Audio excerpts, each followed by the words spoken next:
demeurer à Bethel. Tel est le titre de notre message d'aujourd'hui. Demeurer à Bethel. C'était une exhortation que Dieu même à Jacob quand il siégeait dans un pays lointain. Et Jacob connaissait la voix de Dieu, car c'était l'être suprême qui apparut à son grand-père, Abraham, et qui avait fait la promesse, non seulement d'être avec lui, mais aussi qu'il soit le père de la nation dont la bénédiction tombera en abondance. Plus tard, c'était à Isaac. Cette même promesse est réitérée afin de garder leur foi et la continuité même du salut au milieu de cette famille et de cette nation. À quelque temps plus tard, c'est à Jacob qui, après son départ de sa terre natale, qui s'était figé chez son oncle Laban, après avoir travaillé 14 ans pour obtenir la main de la femme qu'il aimait tant, il a dû laisser ce pays pour retourner à un autre endroit. Et là où il était bien, agréable, sa famille se multipliait, le bétail aussi était bien. Mais Dieu l'ordonna de laisser ce lieu. Et c'est ce qui figure dans le livre même de Genèse, le chapitre 35, au verset 1er, là où il est dit. Ça, c'est Dieu qui parle. Dieu dit à Jacob, lève-toi, monte à Bethel et demeure-y. Là, tu dresseras un autel au Dieu qui t'a apparu lorsque tu fuyais Ésaü, ton frère. Ainsi, nous pouvons comprendre que le verbe demeurer était un ordre, mais par définition aussi, c'est vivre, rester, habiter, loger. Mais quant à l'expression Bethel, que Dieu demanda à Jacob de s'y réfugier, c'est Jacob lui-même qui avait trouvé ce nom dans le livre même de Genèse, le chapitre 28, quand il était en voyage, Genèse chapitre 28, à partir du verset 12. Jacob, eut un songe, et voici une échelle était appuyée sur la terre, et son sommet touchait au ciel.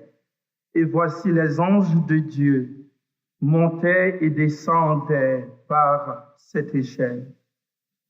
Dit-il, et voici l'Éternel se tenait au-dessus d'elle, et il dit, je suis l'Éternel, le Dieu d'Abraham ton père, et le Dieu d'Isaac.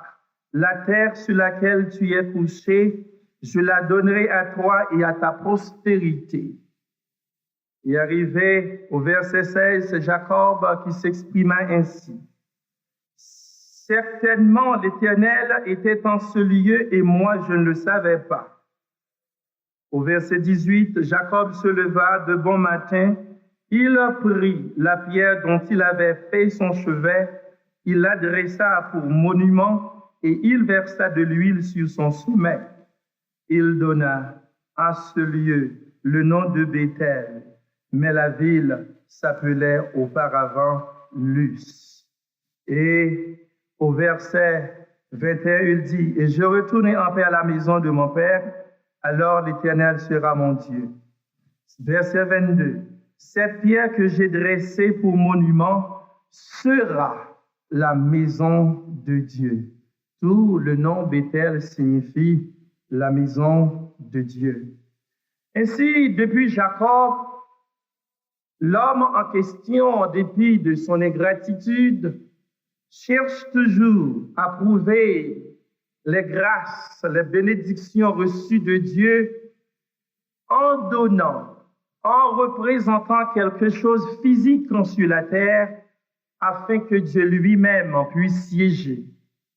En d'autres termes, il voulait faire quelque chose pour témoigner la présence constante de Dieu.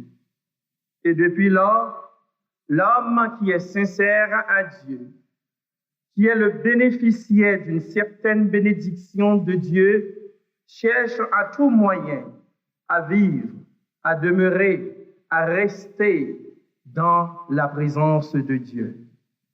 Ainsi, nous pouvons témoigner et même présenter quelques faits dans le passé auxquels vous allez pouvoir comprendre à fond le message de Bethel. Et c'était Samuel. Dans le livre qui porte son nom, 1 Samuel chapitre 7 au verset 12. Samuel qui était la tête de ce peuple qui représentait Dieu. Samuel se trouvait dans une situation où le peuple était infidèle à Dieu. Le peuple ne pouvait rien faire dans la volonté de Dieu et Dieu tourna le dos au peuple d'Israël. Mais quand le peuple philistin descendait juste pour égorger le peuple d'Israël, Samuel, dans son amour et dans sa compréhension, avait fait un holocauste à Dieu pour que Dieu puisse venir en leur faveur. Car le peuple philistin descendait juste pour égorger le peuple d'Israël. Samuel, dans son amour et dans sa compréhension, avait fait un holocauste à Dieu pour que Dieu puisse venir en leur faveur, car le peuple avait besoin de la présence de Dieu. Ainsi, puisque le peuple philistin savait que le peuple d'Israël n'avait pas assez de force, de munitions pour contrecarrer contre ses forces, il croyait à pouvoir mettre le peuple d'Israël dans ses poches. Mais quand Dieu avait entendu la voix de ce peuple, cet holocauste, ce sacrifice offert à Dieu, Dieu descendait automatiquement au milieu de ce peuple pour briser les lignées, pour écraser le peuple philistin. Et quand Samuel voyait la force de Dieu au milieu du peuple philistin, il prit une pierre pour dire « Ebenezer, jusqu'ici tu nous as secourus. » En dépit de toutes choses malhonnêtes que nous avons faites devant la face de Dieu, en dépit de notre course contrairement à la volonté de ce Dieu, en dépit de ce péché que nous caressons et que nous aimons, Dieu est venu quand même à notre faveur. Dieu est descendu jusqu'ici. Nous devons être exécutés par le peuple philistin, mais jusqu'ici, Dieu a fait faveur. Jusqu'ici, au milieu de ce peuple, au milieu de tout ce que nous comprenons, Dieu a fait faveur. Oh, jusqu'ici. Et cette pierre Ebenezer était la présence de Dieu au milieu du peuple d'Israël. Plus tard, dans l'histoire de 1 Roi, chapitre 8, au verset 10 et 11, cette fois-ci, c'est David qui expliquait même dans le psaume 104 ou 103 même quand il dit « Mon âme bénit l'Éternel, que tout ce qui est en moi bénit son Saint-Nom. » David savait fort bien qu'il était berger et qu'il vivait là dans les montagnes et que la présence de Dieu était toujours avec lui. Il ne manquait lui de rien, c'est ce qu'il disait. Mais arrivé un jour, il fut placé à la tête du peuple d'Israël. Il arriva à comprendre que Dieu fait des choses, que Dieu est bon et que Dieu est miséricordieux. En dépit de tout, Dieu règne. Et quand il bénit à jamais.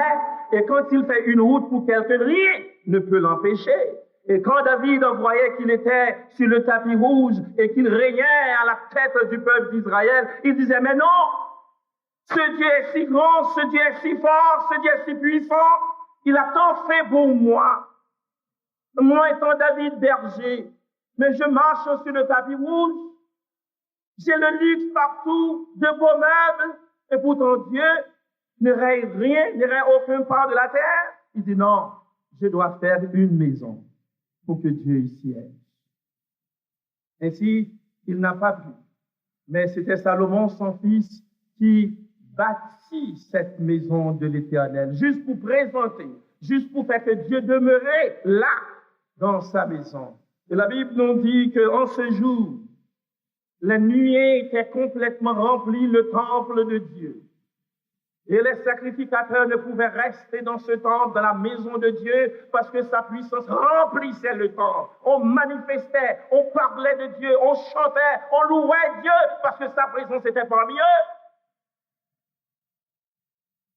Ainsi, nous voulons de comprendre que cette attitude était une meilleure, à savoir de faire quelque chose pour que Dieu y siège physiquement. Un lieu, un rendez-vous, une place, un endroit pour rencontrer Dieu à chaque fois que nous avons l'opportunité. Et pour mettre fin à cette attitude, on dirait que si elle avait scellé cette attitude même de certains hommes dans le passé, et cette fois-ci, c'est Jésus-Christ même qui se fait homme, Dieu en éternel dans l'Ancien Testament s'est apparu sur la terre en chair et physique. Matthieu 16, 18 dit-il, « Je bâtirai mon église, que les portes du séjour des morts ne prévaudront point contre elle. » Physique. La maison de Dieu maintenant par Jésus-Christ, par son sang, est encore physique. Un lieu de rendez-vous. Un lieu pour salmodier le nom de Dieu. Un nom en dépit de tout doit régner comme royaume tangible, physique sur la terre. Peu importe la position des politiciens, ils ne peuvent contrecarrer ou renverser les murs de Jérusalem, les murs de Bethel, les murs de la maison de Dieu. Et depuis lors, l'Église est restée fervente, ferme, puissante en dépit de tout. Nul ne peut brûler l'Église. Nul ne peut capter la situation où Dieu y siège. C'est un lieu que l'on rentre et qu'on sort spirituellement béni. Et notre âme est élevée et nul ne peut contrecarrer cette force. Et jusqu'aujourd'hui où nous parlons, Dieu demeure et Dieu ne fait que manifester sa puissance dans cette maison qui porte son nom, Bethel. Bien-aimés, aujourd'hui, c'est vrai, la situation est critique. On trouve toutes sortes de gens à Bethel. Bethel, qui est la maison de Dieu, est remplie de toutes sortes de gens. On est venu pour un bon mariage, on est venu pour un bon emploi, on est venu pour faire passer son éducation, on est venu pour toutes sortes d'activités, on est venu même pour faire du théâtre, pour être vu. On est venu à Bethel, mais la Bethel est toujours restée la maison de Dieu. Puisque c'est ainsi fait, aujourd'hui nous avons pas mal d'ouvriers au sein de Bethel. D'ouvriers pachimants, d'ouvriers médiocres, d'ouvriers qui se sont choisis eux-mêmes, des ouvriers qui font la cour, des ouvriers qui cherchent des positions, des ouvriers qui font des coups d'État ou des coups de pouvoir, toutes sortes à Bethel. Mais la Bethel reste et demeure la maison de Dieu. Ainsi, nous voulons vous faire comprendre que la maison de Dieu reste toujours la même et qu'elle ne peut changer. En voyant l'attitude même de certains gens au sein de Bethel, Jacob avait compris la situation que les gens qui devaient aller à Bethel doivent se conformer. On ne peut pas aller dans la présence de Dieu ou dans la maison de Dieu avec les mœurs cachées, avec l'hypocrisie au fond du cœur, avec les rancunes, avec la jalousie qui dépasse les limites, Dieu avait parlé à Jacob et Jacob comprenait ce que cela veut dire, Béthel. Ainsi, il disait au chapitre 35, au verset 2, B, ôtez les dieux étrangers qui sont au milieu de vous. Jacob savait qu'il y avait de faux dieux parmi eux. Et il demanda au peuple d'Israël qui avait décidé d'aller à Béthel de se conformer, à savoir de déposer, ôter, éliminer, retirer les faux dieux. Peut-être ce matin, vous allez me dire qu'il n'y a pas de boîte purgatoire, il n'y a pas d'asson. Qu'est-ce que cela veut dire, ôter au milieu de vous les dieux? Il y a beaucoup de faux dieux parmi nous. Les diplômes qui sont venus avant Dieu, les enfants que nous aimons tant avant Dieu, le compte d'épargne que nous aimons tant avant Dieu, la maison ou les maisons, la voiture ou les voitures. Nous avons aimé tant de choses avant Dieu. Et il continue pour dire, purifiez-vous. Encore un autre beau fort. Vous n'allez pas pouvoir vivre à Béthel si vous êtes encore dans le plaçage. Purifiez-vous. Vous n'allez pas pouvoir exercer un ministère fructueux à Béthel si vous avez un ami, une petite amie. Et si vous voulez vous marier pendant 3 fois parce que vous avez encore de l'énergie ou parce que l'on dit que vous êtes beau de visage, ou belle fille, en bon terme créole, bien campé comme garçon. Purifiez-vous. Il y a des choses que vous faites au milieu de Béthel, Dieu n'aime pas. Vous devez vous conformer.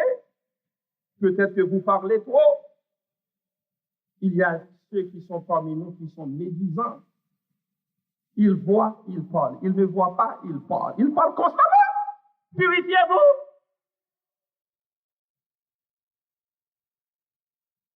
Et changez de vêtements. Changez de métier.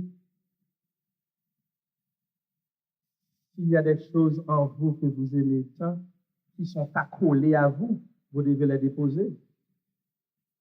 Si c'est l'orgueil, c'est un mauvais vêtement. Déposez l'orgueil.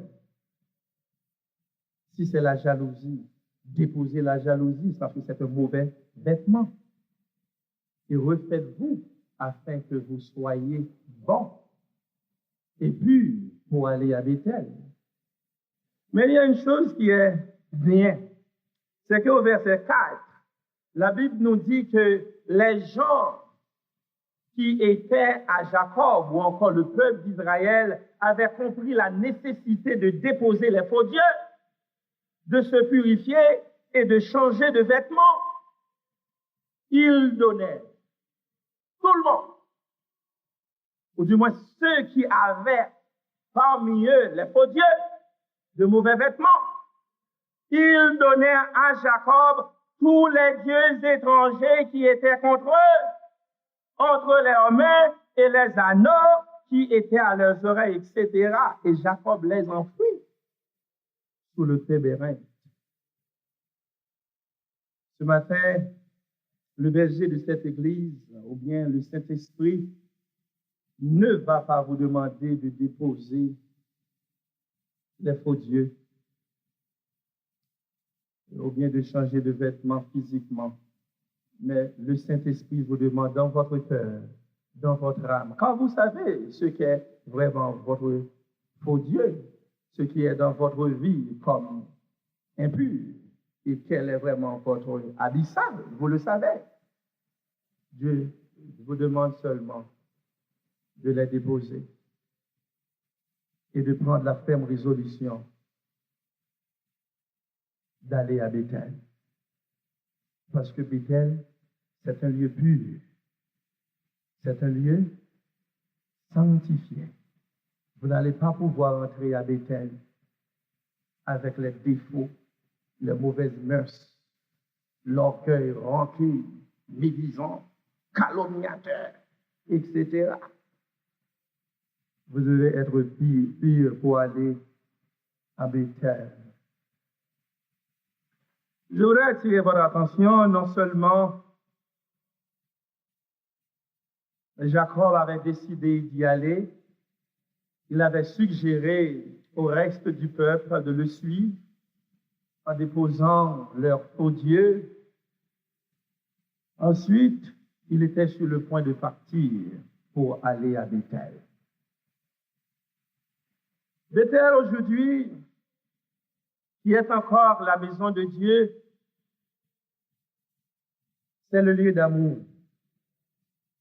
C'est le lieu où l'Esprit de Dieu se manifeste. Quand on a un bout à la vie, quand on est découragé, quand on ne peut rien faire de par nous-mêmes, il nous faut un lieu. Car le médecin ne peut rien faire. Il a tant fait de prescriptions. Il a déjà nous ouvert par l'opération. Mais il faut que nous ayons un lieu. Nous avons beau prier pour nos enfants qui sont devenus délinquants, pour cette femme qui refuse de changer, pour cet homme qui refuse de changer. Mais il faut que nous ayons un lieu pour adorer en paix, pour vivre en paix, pour chanter en paix.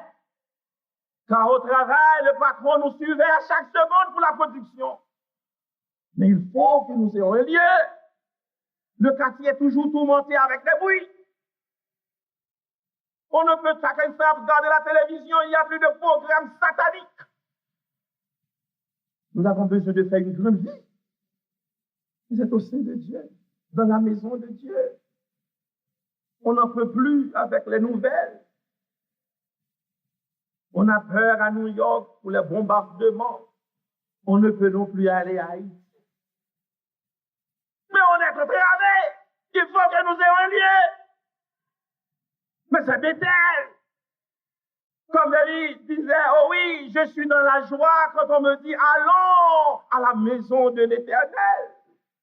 Il y a une chose que je désire ardemment toute ma vie, c'est de vivre dans la présence de Dieu, dans la maison de Dieu. Oh oui, nous avons besoin d'un lieu. En dépit de notre âge, qui avait déjà laissé le calendrier, nous avons vu tant et nous avons vu trop. Le monde change. On n'a pas assez de sous pour parvenir à nos besoins. Les enfants nous font pleurer. Les baudrons nous cassent la tête. Et le plus souvent, nous sommes devenus blanchis avant l'âge.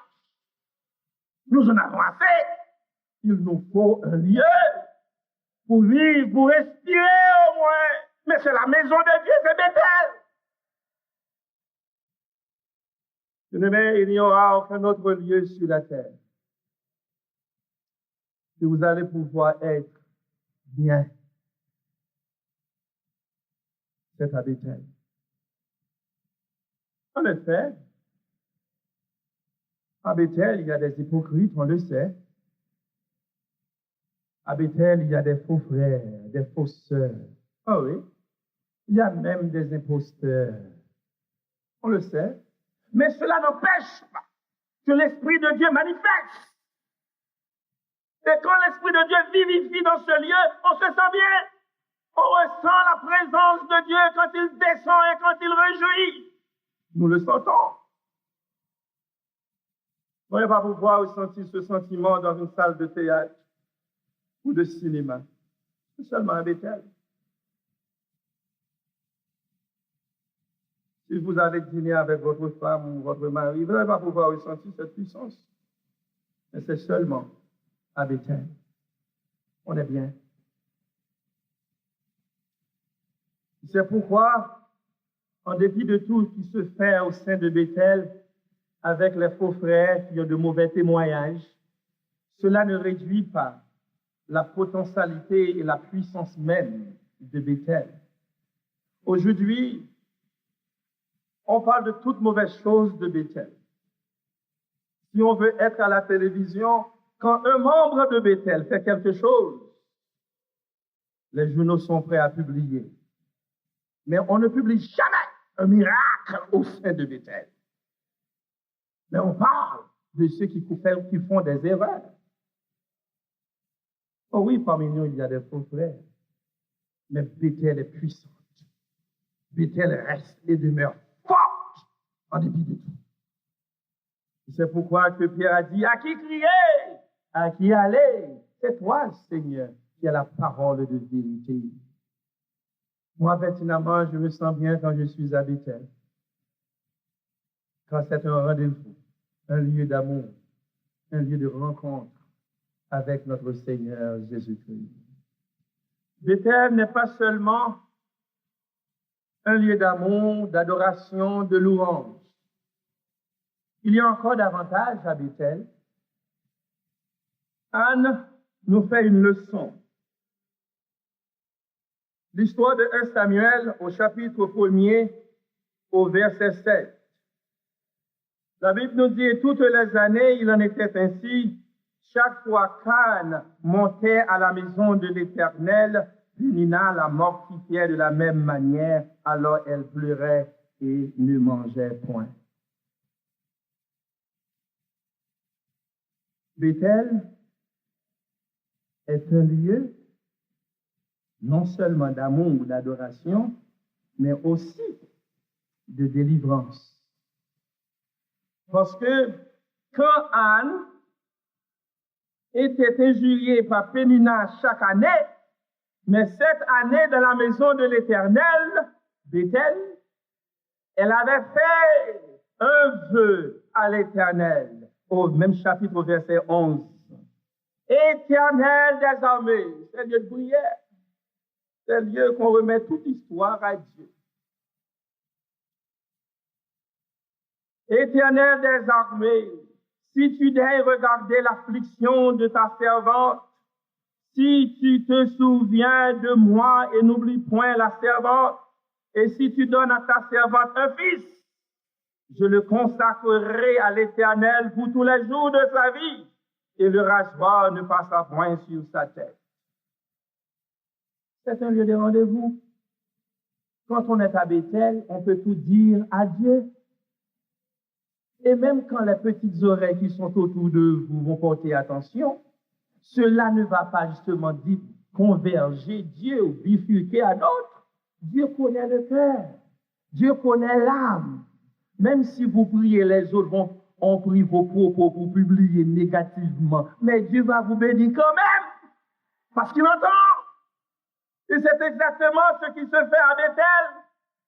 Quand elle priait, elle murmurait tellement, elle se laissait aller vers le trône de Dieu. Le sacrificateur ne pouvait comprendre cette relation entre cette servante et Dieu. On peut attacher physiquement à Dieu pendant qu'on est à Bethel. On n'a pas besoin de manifester ou d'habiller en blanc. Quand cette présence vous saisit, vous ressentez la présence de Dieu envahir votre corps et votre âme va laisser votre corps vous pénétrer. Et quand cette union, cette communication se fait, nul au monde ne peut briser cette liaison. Dieu est là. Et la servante qui était réfugiée par Pénina avait ressenti la miséricorde de Dieu en elle. Et le sacrificateur ne pouvait comprendre. Dit-il, il est trop tôt pour être ivre. Oui, quand la puissance de Dieu manifeste, on ressemble à toutes sortes d'individus. Mais ce qui est vrai, c'est qu'on est alimenté par cette puissance d'en haut et que nul autre sur la terre ne peut comprendre. Et Pénina ne pouvait non plus comprendre. Son homme ne pouvait comprendre. Le sacrificateur ne pouvait comprendre. Mais elle savait ce qui se passait. Et la Bible nous dit l'année suivante, puisqu'il faut 9 mois pour un enfant, l'année suivante, Dieu a ôté la honte pour elle. Elle est venue à la maison de l'Éternel, elle est venue à Bethel, par une fillette. Un garçon comme elle avait demandé, un fils. Elle est à Bethel. à Bethel. Quand on prépare des choses pour vous, pour tout le long de votre vie, que Dieu est là à Bethel, il va enlever la honte. Et c'est exactement ce que Dieu a fait au milieu de Bethel pour Anne. Et aujourd'hui encore, il en fait pareil. La puissance de Dieu se manifeste. Et Anne a trouvé la solution de son problème. Pas un enfant femelle, mais un enfant mâle, comme elle l'avait souhaité. Et l'année suivante, elle l'a déposé. Bien-aimé, à Bethel, il y a délivrance. De même, à Bethel, il y a des filles que Dieu lui-même peut enlever. Quand nous sommes à Bethel, quand nous demeurons à Bethel, nous ne pouvons pas être ébranlés par la puissance de l'ennemi. C'est normal que l'ennemi nous attaque. Parce que quand on est à Bethel, on est scellé de Dieu. Le sceau de Dieu est sur nous. Là où nous serons, Satan va nous attaquer quand même. Si Satan ne nous attaque pas à la maison, il nous attend au travail. Et s'il ne nous attend pas au travail, il est dans le quartier. Et s'il n'est pas dans le quartier, il est dans notre pays. Ou même au sein même de notre ministère. Satan ne va pas nous laisser seuls. Aussi longtemps que nous travaillons pour Dieu, aussi longtemps que nous voulons demeurer à Bethel. Dit-il, je vais les persécuter jusqu'à la porte du ciel. Qui? Les membres de Bethel. Vous priez constamment, oh oui, ces derniers temps, les choses ne vont pas bien pour moi. Quelle chose? Les Bordeaux, vous pensez que vous allez pouvoir épuiser les Bordeaux à New York? Même si vous avez 65 ans, vous aurez encore des Bordeaux.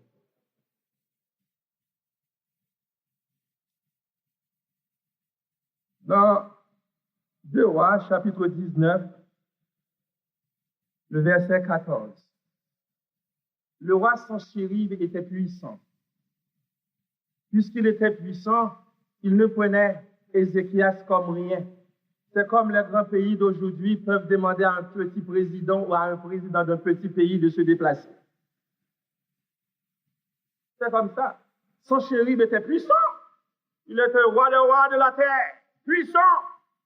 Il disait à Ézéchias de petit pays d'Israël, je t'envoie une lettre, je te donne 24 heures de temps pour se déplacer, parce que j'ai besoin de territoire. Écoute, au verset 14, quand on est à Bethel, Ézéchias prit la lettre de Sanchéribe de la main des messagers et la lut. Puis il monta à la maison de l'Éternel. Vous voyez? Voici l'attitude de celui ou celle qui demeure à Bethel. Les têtes chargées ne sont pas pour vous, ce sont pour Dieu. Vous ne pouvez pas contrôler les problèmes, ils sont plus forts que vous. Il y a des problèmes, vous n'avez pas besoin d'habiller en blanc pour vous arriver pendant 101 jours.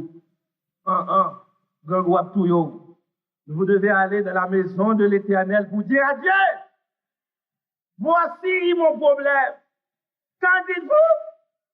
Vous êtes membre de Bethel, il est le maître de Bethel. On va pouvoir chercher un petit frère qui a des dons ou une sœur qui manifeste. Non! Vous avez besoin de voir le président de Bethel, le roi de Bethel, le berger de Bethel, le haut placé de Bethel. Et c'est ce qu'il fait. Il était roi, mais il ne croyait pas dans sa position. Il savait qu'il y a un être suprême qui est au-dessus de lui-même. Ce n'était pas le degré ou de la richesse, mais de la puissance de Dieu. Il sait, quand un homme est impertinent, arrogant sur la terre, il y a un point final pour vous. Pharaon était plus arrogant, mais il n'est plus. Dieu a utilisé Moïse pour donner une leçon à Pharaon. Mais son chéri, je connais mon histoire comme membre de Bethel. Je vais aller dans la maison de l'Éternel pour vous rapporter, pas au ministre, des signaux policiers, mais à l'Éternel des armées. Vous voyez? Vous plaignez constamment, frère un tel. Non! Ézéchias prit la lettre de la main de messager et la lut, puis il monta où? À la maison de l'Éternel. Et l'a déployé devant l'Éternel, pas devant la ministre ici. Au verset 15, à qui il adressa cette prière. Éternel Dieu d'Israël, assis sur les chérubins, c'est toi qui es le seul Dieu de tous les royaumes de la terre. C'est toi qui as fait les cieux et la terre. Éternel, incline ton oreille et écoute. Éternel, ouvre tes yeux et regarde. Entends les paroles de son chérub qui a envoyé Rabshak pour insulter le Dieu vivant. C'est pas moi-même, Isaac. Non. C'est pas moi, Ézéchias. C'est vous, l'Éternel, le Dieu vivant. Mais je suis membre de Bethel. C'est pas moi qui l'a affaire. C'est à vous. Il est vrai, ô Éternel, que les rois d'Assur ont détruit les nations. C'est vrai. Et ravagé leur pays. Et qu'ils ont jeté leurs dieux dans le feu. Mais ce n'était point des dieux. Ce étaient des ouvrages de main d'homme, du bois et de la pierre, et ils ont réduit à rien. Maintenant, Éternel notre Dieu, délivre-nous de la main de son chérub, et que tous les royaumes de la terre sachent que toi seul es Dieu. Bien-aimé, c'est la réponse. Quand il y a offense, insulte, venez à la maison de l'Éternel.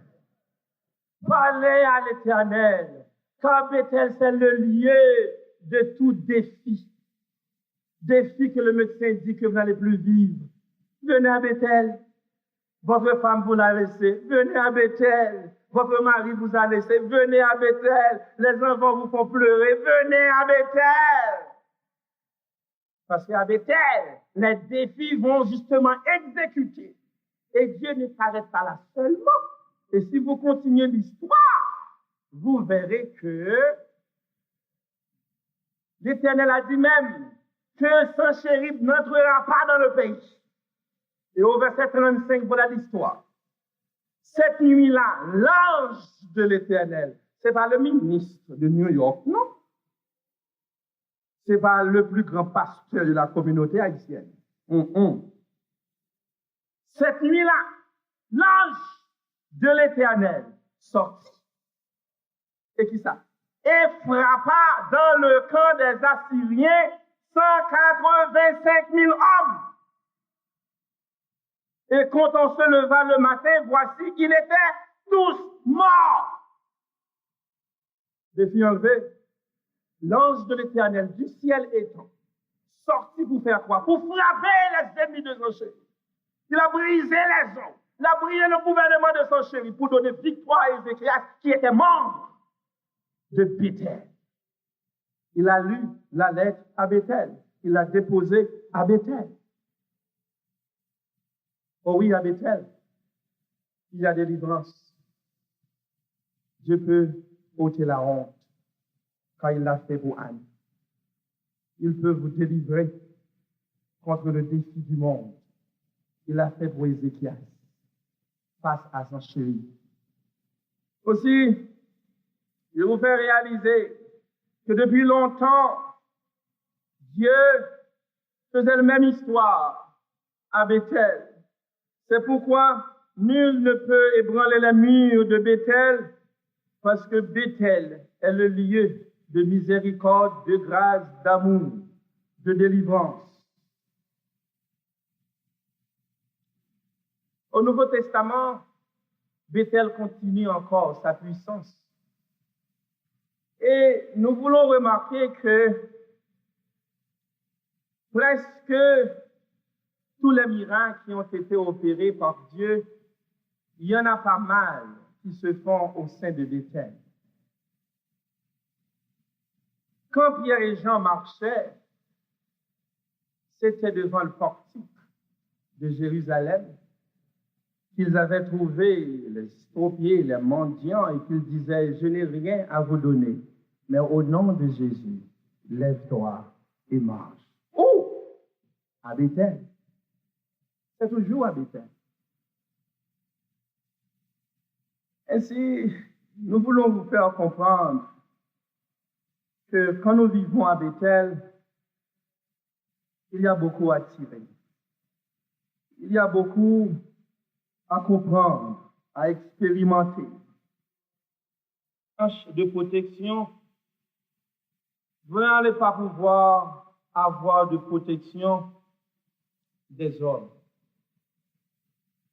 Même si vous avez des cadres du corps, vos sommeils sont limités. Et il y a toujours des trucs ou des stratégies que les gardes ne pouvons pas toujours surmonter. Et si c'est chez les prêtres du vaudou, les bains, les poudres, les mouchoirs montés, les dents montées, les bagues montées, cela ne va vous servir à rien parce qu'il y aura des jours que vous ne pouvez manifester cette force. Mais à Bethel, c'est 24 sur 24, 7 sur 7. Dieu dit bien, je ne permets à quiconque de ravir de mes mains les brebis que vous m'avez données. Je serai avec eux tous les jours jusqu'à la consommation des siècles. Les membres de Bethel, même s'ils sont au milieu de la détresse, ils sont toujours à Bethel. Les membres de Bethel ne peuvent laisser Bethel parce que n'importe où ils se trouvent, c'est encore le territoire de Bethel. Dans l'avion, c'est Bethel. Au travail, là où il habite, c'est Bethel. Et voilà pourquoi que Dieu dit bien, là où deux sont assemblés en mon nom, je suis au milieu d'eux ou au milieu de Bethel.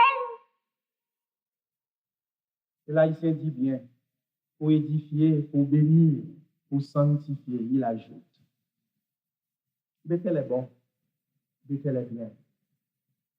Vous n'allez pas pouvoir vous entendre avec quelques-uns parce qu'ils sont très changeants, très volatiles.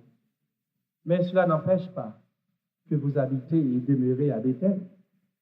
Vous aurez de mauvaises expériences à ceux de Bethel, mais ce n'est pas Bethel. Ça a quelques faux frères et faux sœurs de Bethel. Mais rien n'a changé à Bethel. Bethel reste toujours puissante, forte. Parlant de protection, le serviteur dit bien à ceux qui sont membres de Bethel, dit-il, 1000 tomberont à tes côtés, 10 000 à ta droite, tu ne seras pas atteint. Et j'aime cette partie. De tes yeux seulement, tu regarderas et tu verras. Ce n'est pas une prophétie. Tu regarderas et tu verras quoi? La rétribution des méchants. Vous n'allez pas mourir sans pouvoir regarder tomber les ennemis. C'est pendant que vous viviez, vous allez voir les ennemis qui attaquent ceux de Bethel tomber. Les calomniateurs vont tomber devant vous. Les jaloux, pendant que vous vivez. Ceux qui font des complots, des coups d'État pendant votre vie, vous les verrez. Parce que vous êtes membre de Bethel. Si vous cherchez protection, restez à Bethel. Parce que Dieu est puissant, Dieu est fort. Dans les profondeurs de la terre, il est là. Il a secoué déjà l'enfer. Il sait ce qui se passe au-dessus de la terre. Il est dans les airs. Il est sous la mer. Il est partout. Il est toujours là. Il est présent. Si vous avez quelqu'un qui a fait les cieux et la terre, et que vous servez ce être avec tout votre être, tout votre corps, toute votre âme, vous êtes bien. Voilà pourquoi je voudrais vous dire quelque chose. Et c'est très important. Parce qu'à Bethel, c'est toujours la manifestation de l'Esprit. Et c'est ce que Dieu a dit bien dans Actes des Apôtres. Je m'en vais, mais je vais vous laisser une puissance qui sera sur vous chaque jour. Où? À Bethel. C'est le Saint-Esprit qui contrôle Bethel. Voilà pourquoi quand quelqu'un a tendance de vous assaillir, il ne peut pas au sein de Bethel, parce que l'Esprit de Dieu contrôle. D'après vous, il y a des gens qui viennent ici pour vous aviler, mais ils ne peuvent pas parce que vous êtes membres sincères et fidèles à Bethel. Dieu tient les langues en arc. Parce que vous êtes à Bethel, le Saint-Esprit contrôle Bethel.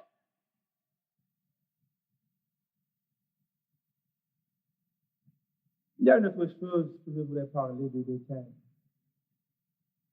Souvent, nous disons que depuis 15 ans, nous sommes à Bethel. Rien ne s'est manifesté pour nous autres. Nous n'avons pas eu de promotion. Et à Bethel, on ne nous connaît même pas. Mais si Dieu vous connaît, qu'importe si ceux d'ici ne vous connaissent pas. Oh, on n'a pas pu vous faire des éloges. Quand vous travaillez, on ne dit pas si le travail était bon. Mais Dieu sait. Dieu sait que votre travail est scellé par le Saint-Esprit. C'est bon. Vous n'avez pas besoin de l'approbation des autres. Dieu le sait déjà. Oh oui, vous travaillez pour Dieu depuis longtemps, vous ne possédez rien. Mais si votre nom est inscrit dans le livre de Dieu, que voulez-vous de plus? Si Dieu a décidé de vous bénir en vous donnant des maisons, des voitures, des vêtements, des diplômes, c'est bien. Mais l'essentiel, c'est que votre nom soit inscrit dans le livre de vie. Point barre. J'aime l'attitude de cet homme qui était à Bethel, la piscine de Bethesda. Cet homme était là à Bethel depuis 38 ans. On passait sur lui. On le négligeait. Il ne représentait rien à Bethel. Mais il n'a jamais laissé tomber ses espérances. Il restait là, à Bethel. On passait sur lui. On ne le voit même pas, mais il n'a pas cessé son espérance. Il sait qu'un jour viendra. À Bethel, il retrouvera satisfaction. Et la Bible nous dit clair, quand il voya le Seigneur des Seigneurs, le maître de Bethel, physiquement, il ne le savait pas. Et quand Dieu lui-même l'interrogea pour lui dire, qu'y a-t-il? Quel est ton problème? Il dit, je suis là depuis 38 ans, mais il faut que quelqu'un me prenne pour me jeter à l'eau quand elle est agitée, mais je ne trouve personne à Bethel. 38 ans. Vous plaignez pour 3 mois, 15 ans, 38 ans. Cet homme n'a pas perdu l'espoir. Et pourtant, il avait Jésus-Christ face à face. Jésus-Christ visitait Bethel cette fois-ci en chair et en os. Il dit à cet homme, il n'est plus question d'eau agitée. Il n'est plus question d'habits blancs. Il n'est plus question d'huile sainte. Prends ton lit et marche. À Bethel.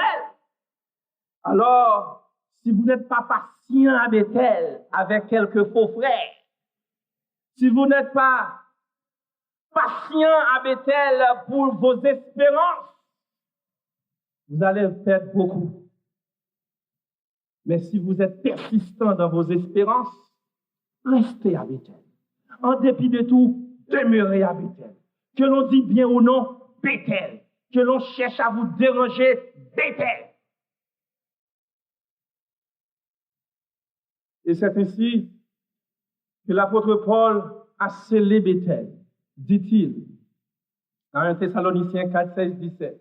Il dit, il n'y a aucune chose sur la terre qui va enlever ou transformer les monuments, les lieux historiques, les pays, la richesse, les fortunes de la terre vont submerger, plonger dans l'océan, excepté Bethel. Dit-il, au dernier temps, à la venue de notre Seigneur Jésus-Christ, Bethel, les membres de Bethel qui sont vivants seront transformés à la rencontre du Seigneur dans les airs. Seulement les membres vivants de Bethel, pas les riches, les membres de Bethel. Et si les membres de Bethel sont morts, ils seront ressuscités à la rencontre de notre Seigneur dans les airs. Ah, vous voyez, à un temps donné, Vous me faites souffrir à Bethel, c'est bien. Vous me dérangez à Bethel, c'est bien. Vous m'agacez à Bethel, c'est bien. Mais il y aura un temps, vous ne pouvez plus. Je vous donne de l'argent pour m'attaquer, vous ne pouvez rien faire. Parce que je serai changé, transformé à la rencontre de notre Seigneur dans les cieux. Oh, Bethel sera transformé. Les membres de Bethel connaîtront le goût de la vie éternelle là-haut dans le ciel. Ce ne sont pas ceux que nous possédons, mais les membres de Bethel. Voilà pourquoi, attaque sous attaque, Bethel. Malédiction ou malédiction, Bethel. Bien parler ou mal parler, Bethel. Vous m'agacez, Bethel. Vous m'injuriez, Bethel. Vous m'offensez, Bethel. Parce qu'il y a une seule chose qui est bon, c'est toujours à Bethel.